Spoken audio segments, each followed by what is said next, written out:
Like, these fucking people, man. These fucking people who don't step foot in the woods, right? Who don't live there. Man, this forest fire stuff is getting out of control. Everyone from across the country is having their say and weighing in on the situation. Some people are saying if you're living in Nova Scotia, you should be allowed to talk about it. If you're not living on the East Coast, then shut up, says the Toronto Liberals. That's just how they operate. Until they have their say, until they feel like their feelings need to be heard, then they are allowed to speak on it. We will be talking on that today as a CTV reporter loses full control on a podcast, trying to let everyone know that his way and his viewpoint is the correct way, and everyone else needs to shut up and get with it. And it was fascinating to watch. As well, we'll be watching the Susan Holt press conference that sparked this whole debate that happened yesterday. And additionally, last but not least, Donald Trump and China, two of the biggest economies in the world, shift their focus onto Canada at the same time. Tariffs for all, and for all a good night is exactly what is going on, and we have a lot to talk about today in regards to that, and it's not great news in terms of our foreign policy at this point in our country. Welcome to the podcast, everyone. I'm your host, Josh. If you get any value from today's episode, take the time to like, share, and subscribe. Helps us to grow, helps us to get to new audiences, and helps people see there's a different option than what the mainstream media has to offer. Now, let's get into our first story, shall we? So at this point, you would have seen this already, and we're just going to do our best to kind of refresh your memory of what happened yesterday. And this is Susan Holt, Premier of New Brunswick, talking about why people are not allowed to go into the forest. Keep in mind, there were no active forest fires when she instituted this restriction. Then forest fires started kicking up, and then she came out and said this. Going for a walk in the woods is going to cause a fire. I can understand why people think that that's ridiculous. But the reality is it's not that you might cause a fire. It's that if you're out there walking in the woods and you break your leg, we're not going to come and get you because we have emergency responders that are out focused on a fire that is threatening the lives of New Brunswickers. And if you take your boat out fishing in a pond in Crown Land and you capsize, we're not going to be able to come and help you out because our first responders are focused on an immediate and serious threat to our province. And so it's the possibility of diverting emergency resources away from where they are really needed. So that is the excuse and that is the reason. Well, you could capsize in your boat if you go out. You could break a leg if you're out on a hike and we can't go and help you. That, my friends, is, well, the liberal perspective. That is how politics have changed in our society and changed in our country. Where that is where the left wing comes from, is that they need to be your babysitter. They are, quite frankly, see themselves as your daddy. And if you are going to be going on a hike while there's forest fires, well, we can't come and get you. So that's why you are banned from walking the forest, which is a very interesting change in context and change in narrative, considering there were no forest fires when she first announced the restrictions. But now the reasons have changed. Now she feels like she has legitimacy. And no one is, quite frankly, buying it. And it really blew up even more than what Tim Houston's been dealing with. Susan Holt is now in the eye of the storm of this whole thing because people are just over it. This nanny state perspective and nanny state thing that they keep doing, people are not vibing with it. People are kind of annoyed and done with not being trusted by those in power and just want common sense policy, not policy just restricts people for the sake of restricting people. And so on that note, you had a CTV reporter, Scott Reed, get on a podcast with his buddies, and they were discussing this exact issue. And this was his perspective on the whole thing. And let's just say people who are advocating for being able to walk in the forest, people who are advocating for hiking and walking their dogs through this time, he says, you suck and you're an idiot. And just a heads up, it is very profanity laced. So if you got kids around, this is your warning to, take care of that. Here you go. The National Post, I think, has 4 articles about this a day. Like, it's not just X. Like, Exactly. Post media. Like, these fucking people, man. These fucking people who don't step foot in the woods, right? Who don't live there.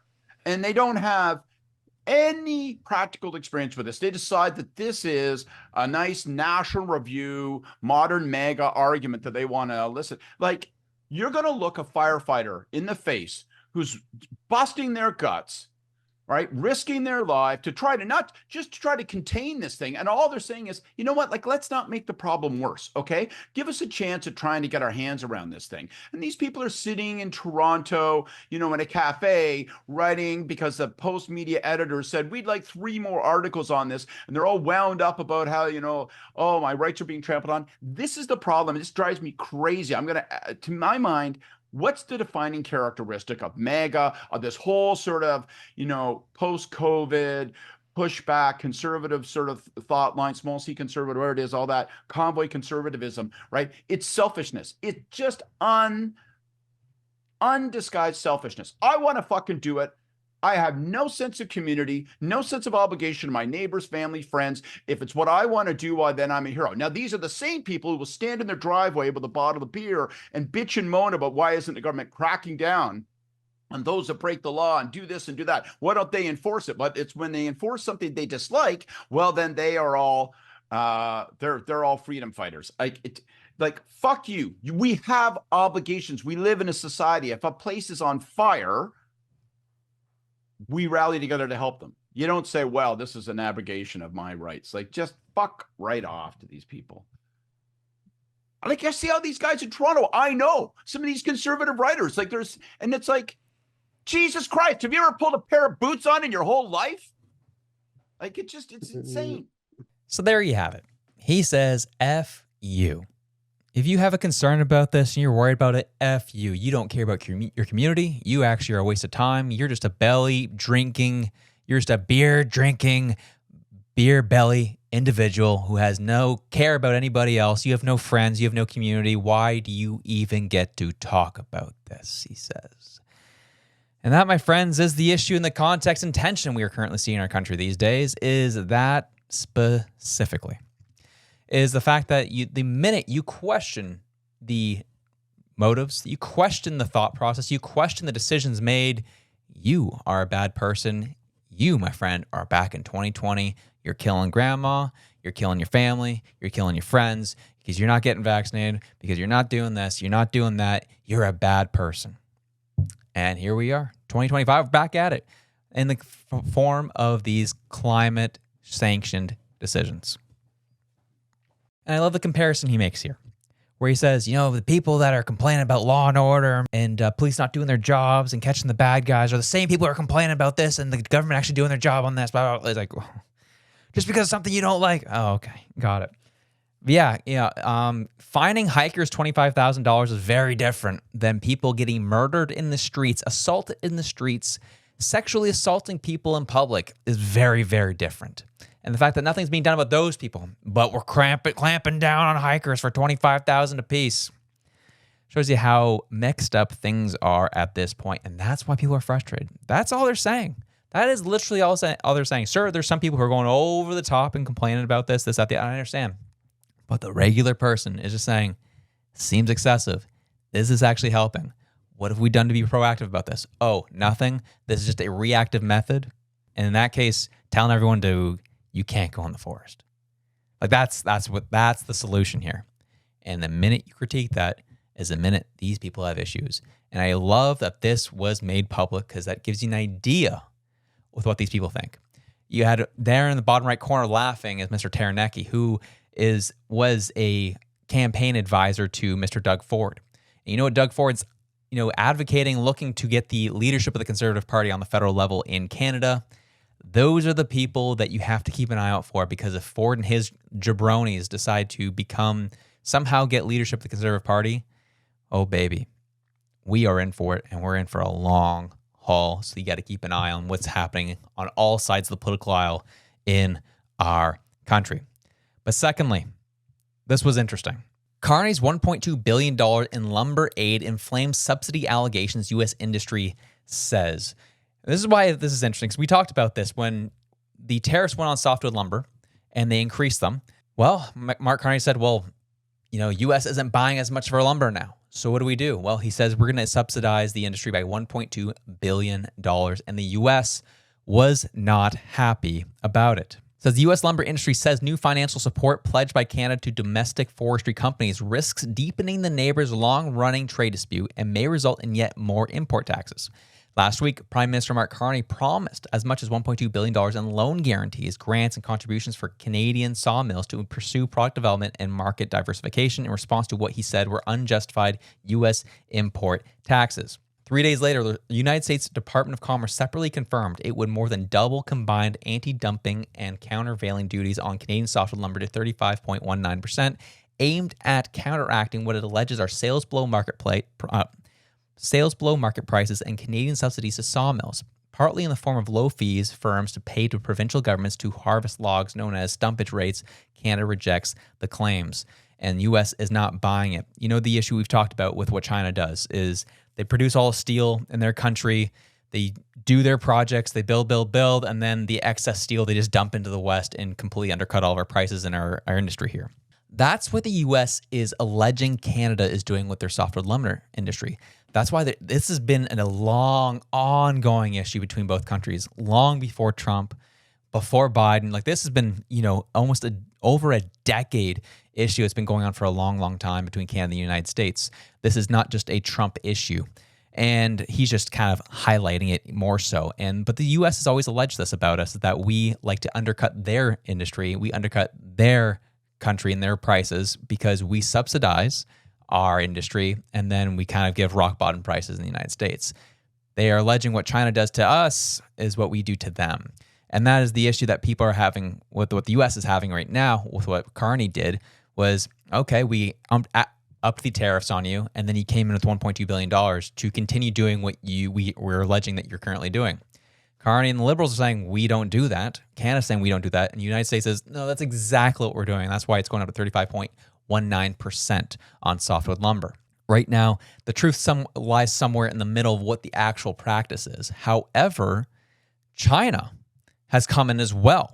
It says China announces preliminary duty on Canadian canola after anti-dumping probe. Holy jumpin'. China on Tuesday announced a preliminary anti-dumping duty on Canadian canola imports, a fresh escalation, a year-long trade dispute that began with Ottawa's imposition of tariffs on Chinese electric vehicle imports last August. The provisional rate will be set at 75.8%, effective from Thursday, the statement said. China is the world's largest importer of canola, also known as rapeseed, and sources nearly all of its supplies of the product from Canada. This is huge. Who will pay 75% deposit to bring Canadian canola to China? It is like telling Canada that we don't need your canola, thank you very much, said one Singapore-based oilseed trader. China's most active Jiangsu rapeseed meal features slid 3%, the biggest daily drop since June 26th. The policy marks a shift from the conciliatory tone struck in June when China's Premier Li Qiang said there are no deep-seated conflicts of interest between the countries during a phone call with Canadian Prime Minister Mark Carney. The Canadian embassy in Beijing did not immediately respond to Reuters' request for comment. This move will put additional pressure on Canada's government to sort through trade frictions with China, said Trivium China agriculture analyst Evan Rogers-Pay. This is all coming in one day. We have U.S. who are, putting these tariffs on us, upping the percentage because they are alleging that we are dumping softwood lumber into their backyard and undercutting their industry. China is hitting us hard on canola, alleging that we're doing the same thing to them. Whether it's true or not doesn't really matter because we have to look at what the bigger picture is. We have two of the biggest economies in the world taking focus on us and some of our biggest exports in this country. And what are we going to do? We're still wondering where Mark Carney is at. Mark Carney came in after the U.S. said what they said and said, well, we'll put $1.2 billion subsidize it with taxpayer funds. And then they said, okay, well, U.S. said if that's how it's going to be, then we're going to increase it even more. And that was an issue. Now, China and this whole canola thing, again, is the problem comes down to our media and the fact that this has been very rarely talked about, is how China's taken aim at our agriculture, has taken aim at our farmers, has taken aim through the canola industry. Where do we go from here is the real question. Canada is such a small country. And now the fact that we're fighting a multifaceted trade war, at this point, we need the man who you call in a crisis. We're still waiting to see where he's at. He's currently still on vacation along with all of his MPs. We're wondering where all they're at. Right now, we found out through how China is targeting our canola industry, targeting our agriculture, targeting our farmers. BC still tried to send 4 BC ferries to be built in China. That shows you everything that you need to know. It tells you everything you need to know. The pressures are high, tempers are high, and tensions are rising by the day. And Mark Carney and the Liberals are having the walls cave on them from every direction. The problem is, this is where Poilievre and the Conservatives are going to have to step up. Because right now, it's not looking good. And the news of it not looking good is going to take some time to get to the masses, because that's just kind of how this all works. But when that starts coming and people start saying Mark Carney is not the guy he claims to be, people are going to be looking for an option. They're going to be looking for somebody else. And this is the issue that comes down to the Conservative Party, is they're going to have a lot of legwork in front of them once Poilievre gets back in the House of Commons, and showing Canadians that they are the real option and that they can be trusted by Canadians. Because the hatred for Carney is going to come fast and it's going to come furious, and the Conservatives have to be ready to pick up the pieces. But anyways, enjoy your day. Have yourselves a good one. I'm out.